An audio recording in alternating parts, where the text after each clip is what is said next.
Hello guys, welcome back. तो आज मैं आपको कुछ दिखाने जा रहा हूँ अलग से, जो कि एक छोटी सी ट्रिक है। ट्रिक समझ लो, खुद भी समझ लो। ये बाइक है जो कि कट कट कट कट चलती है, तो कट कट कट कट की आवाज़ करती है। तो इसका एक छोटा सा सल्यूशन होता है जो कि मैं आपको दिखाता हूँ। तो आपको भी ये करना है जिससे कि ये आवाज़ बंद हो जाएगी। तो गाइस, ये चेन लॉक निकाल लिया, ये कटा हुआ है, इसको रिप्लेस करेंगे।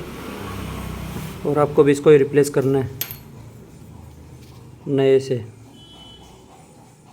गेट हो तो प्रोग्राम हो। सो गाइस, ये चेंज हो चुका है, आपको भी ये चेंज करना है। इसके बाद ये कट कट की आवाज़ बिल्कुल बंद हो जाएगी गारंटी से। वीडियो को लाइक करना, चैनल को सब्सक्राइब कर लेना।